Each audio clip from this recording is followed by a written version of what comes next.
and how y'all meet in the airport and all this John Jones. I'm telling you, I talked to John. Does this line up John Jones versus Aspinall to be international fight week? Come on, Chill. Tell me what you and your buddy Jones are talking about behind the scenes.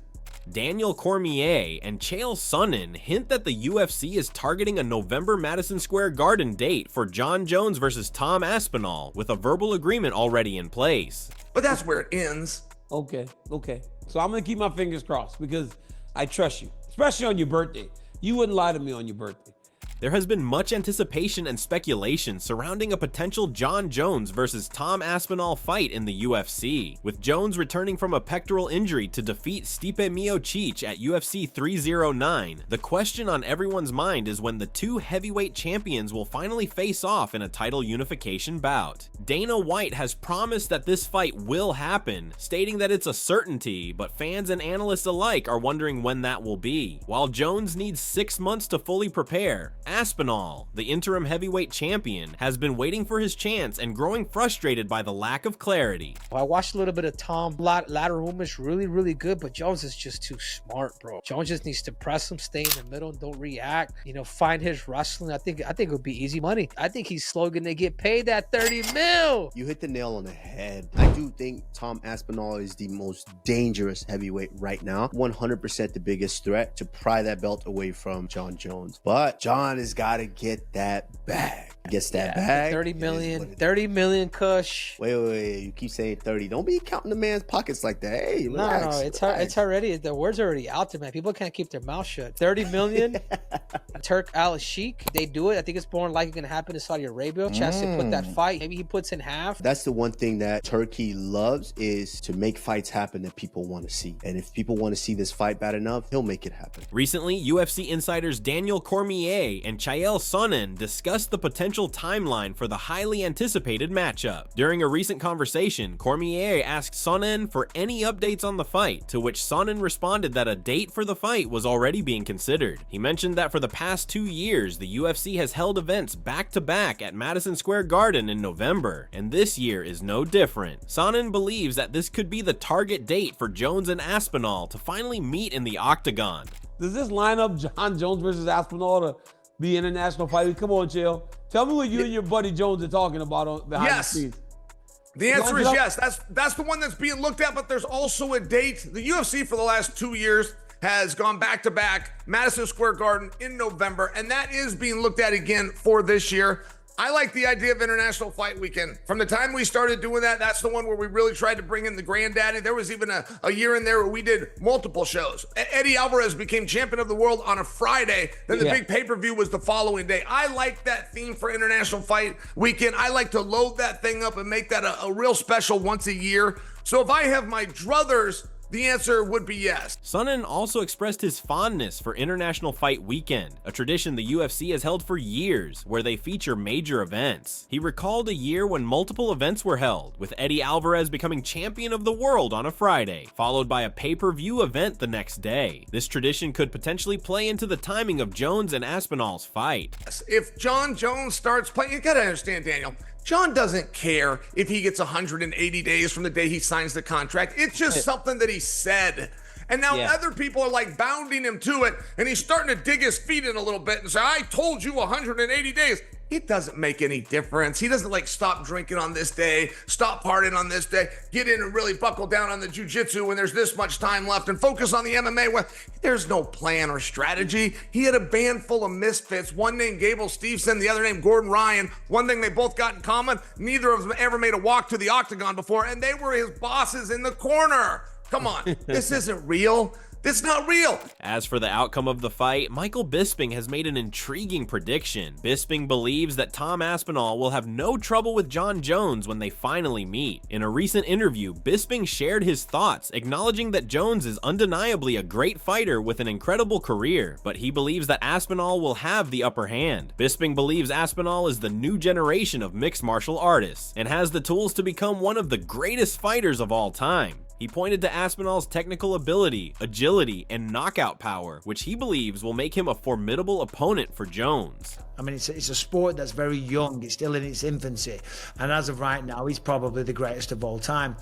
But he's just never fought anyone like Tom. And maybe he will prove me wrong and prove everybody wrong and prove the doubters wrong. And maybe he'll put Tom in his place. But we won't know until that fight happens. Is the fight happening? I mean, it should be. It should be. Tom's the interim champ. John's the undisputed.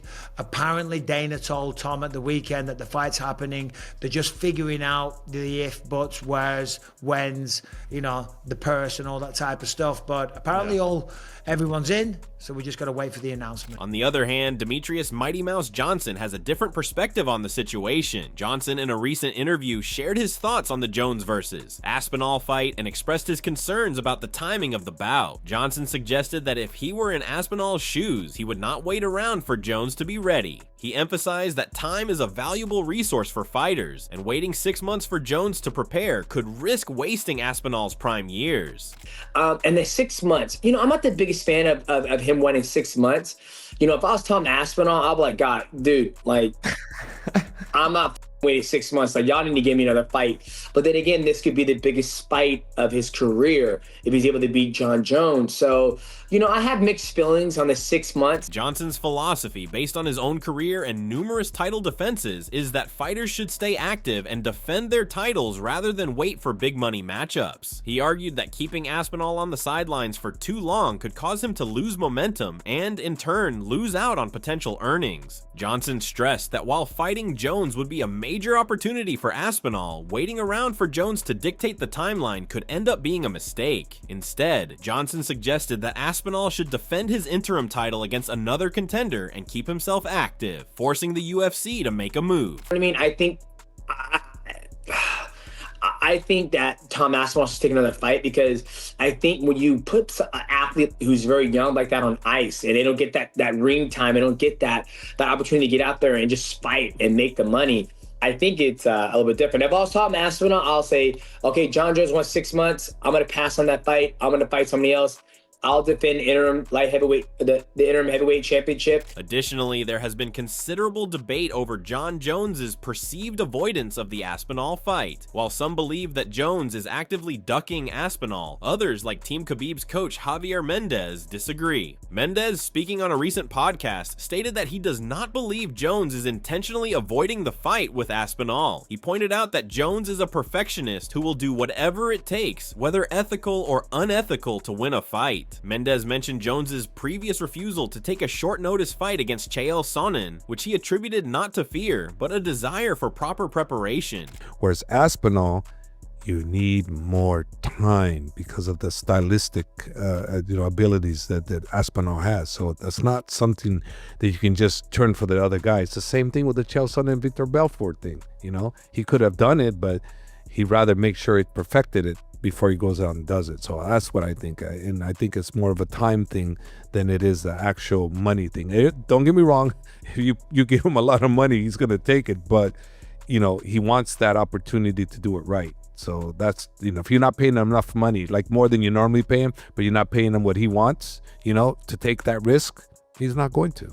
Mendez also highlighted the fact that Jones has not fought much in recent years, which has led some to question his current standing in the pound-for-pound debate. Mendez pointed out that Jones has only fought twice since 2020, and he believes that it is unfair to crown him the pound-for-pound best fighter in the world with such limited activity. In contrast, Mendez praised Islam Makhachev for his consistency and dominance in recent fights, believing that Makhachev deserves recognition as one of the best in the sport due to his continued success. He said, "No, you need to fight more than that for pound best. If Islam were to do the same, I'd put Jon Jones at number 1, but he hasn't fought as much. If he had been active, then it's a different conversation, but he's barely fought." Ultimately, Mendez's opinion on Jones versus Aspinall is clear. He does not believe that Jones is avoiding the fight, but he does question whether Jones is still the best fighter in the world given his inactivity. He also suggested that if Jones were to take on Aspinall and win, the pound-for-pound debate would undoubtedly reignite, but until then, Makhachev's streak and dominance should not be overlooked. More dangerous than other, and Tom Aspinall is the most dangerous in the heavyweight division for him, for sure. Yes. So that is a possibility, but I'm saying the guy is a perfectionist. He's gonna want to do it right, and it has nothing to do with him being older. It has nothing to do with anything. I don't think it's about a money thing. It is definitely gonna be driven by money, because the more you offer him, the more he's gonna have to want to do it. And obviously the UFC is a business. They're not about to give him an astronomical amount of money so they can make that fight that doesn't make sense for them. It has to make sense for them. So there is a play with money. You can't say there isn't. Yes. But I'm just saying that's not what I think is the issue here. I think it's the time frame. Curtis Blades has raised some intriguing points about Jon Jones's current mindset heading into a potential fight with Tom Aspinall. While Blades doesn't believe Jones is scared of Aspinall, he suggests that the legendary fighter may be feeling more vulnerable than before, particularly after his controversial performance against Dominic Reyes at UFC 247. Blades views that fight as a loss, citing that many believe Reyes deserved the decision, and he feels this marked the beginning of Jones's aura diminishing. He stated, "This is all on Jon, he's the holdup." I don't know, I'm not saying he's scared because he's Jon Jones. Like, what does he have to be scared of? I do believe, even though it's not fear, I think he's accepting that he's older, a little slower, it's harder to heal from little bumps and bruises and that stuff. He believes Jones is now more cautious in his approach, acknowledging that age and injury recovery are starting to catch up with him. Blades suggests that Jones understands the risks of losing, something that may have not crossed his mind in the past. He further said, "I think he feels more vulnerable, and we've already seen him. I view his first fight versus Dominic Reyes as a loss because I was there. I watched that fight. I view it as a loss. We've already seen his aura diminished." I think he also understands that, and again, I don't want to say he's scared, but I think he's acknowledging, like, I could lose. On the flip side, Kevin Holland sees things differently. He defends Jones's approach, pointing out that Jones has earned the right to call the shots in his career, much like Floyd Mayweather did in boxing. Holland believes Jones's strategy is one of longevity, where he is focused on taking fights on his terms rather than succumbing to fan pressures. For Holland, this calculated approach makes sense, particularly when facing a dangerous, hungry contender like Aspinall. Though it may frustrate fans eager for the fight, Holland views it as a smart move for a fighter who has already accomplished so much in the sport. Holland said, "Oh, but on the Jon Jones thing, it's like, you know, I'm gonna stand up for him a little bit on this one. Jon Jones is the greatest to do it in his time frame. And now he's actually doing it in a different time frame. I'm gonna play it as smart as I can. I'm gonna be the OG in the game. Yeah, we may not like it. Yeah, it may suck. Yeah, we may want to see the fight tomorrow. But the older I get, the smarter I will play the game. You're fighting a young, hungry guy. Take your time. Fight him when you're ready." On the other hand, Sean O'Malley takes a broader perspective on the matter. He believes Jones's legacy is already secured, regardless of the outcome of a fight with Aspinall. For O'Malley, the fight is more about what's at stake for Aspinall, namely the chance to solidify his place as the future of the heavyweight division. He argues that Jones's career has already established him as one of the greatest of all time, and while a win over Aspinall could add to that legacy, the bout is more pivotal for Aspinall's development. Tom Aspinall, god damn. It's like everyone, it's like you risk going down as the, no matter what, you don't have to fight again. Greatest of all time, people will say that. You're the greatest of all time. Greatest of all time. Jon Jones. Or you risk it, go fight Tom Aspinall, possibly lose, and then it's like, he was the greatest. Then they're saying, yeah, but he wasn't in his prime. Kamaru Usman acknowledges the challenge Aspinall presents, but he also considers the financial aspect of the fight, suggesting that at this stage in Jones's career, money could be a driving factor. Usman recognizes that Aspinall has the tools to pose a threat, but wonders if Jones is weighing whether the risk of facing such a tough opponent is worth the potential reward, considering his already dominant career. You hit the nail on the head. I do think Tom Aspinall is the most dangerous heavyweight right now. 100% the biggest threat to pry that belt away from Jon Jones. But Jon has got to get that bag. Gets that bag. 30 million kush. Wait. You keep saying 30. Don't be counting the man's pockets like that. Hey, relax. No, it's already, the word's already out there, man. People can't keep their mouth shut. 30 million. Dricus du Plessis believes the fight is inevitable, but admits to a difficult emotional conflict in rooting for one of the two fighters to lose. Du Plessis respects Aspinall's rise and sees him as the future of the division, but he also feels that Jones has earned the right to retire without suffering a defeat, making the potential matchup carry extra emotional weight. Aspinall is young, he's hungry. You have Jones, who is definitely at the end of his career, 38 years old. I don't need to see this because he's never been beaten.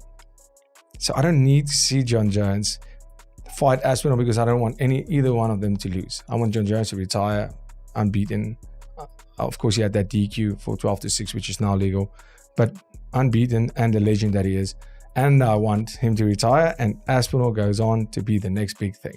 From a different angle, former UFC champion Francis Ngannou suggests that Jones's reluctance to face Aspinall might not stem from fear of the fight itself, but from the desire to secure the right financial deal. Ngannou believes that the fight is more crucial for Aspinall's legacy than it is for Jones's. He also speculates that Aspinall's grappling could pose a significant challenge for Jones, particularly in comparison to striking-based opponents like Alex Pereira, whom Jones has expressed interest in fighting. First professional defeat, I wonder how you feel at this moment. It's something that you haven't experienced before as a professional. You know, Muslim people always say Alhamdulillah when they get some bad thing or good thing.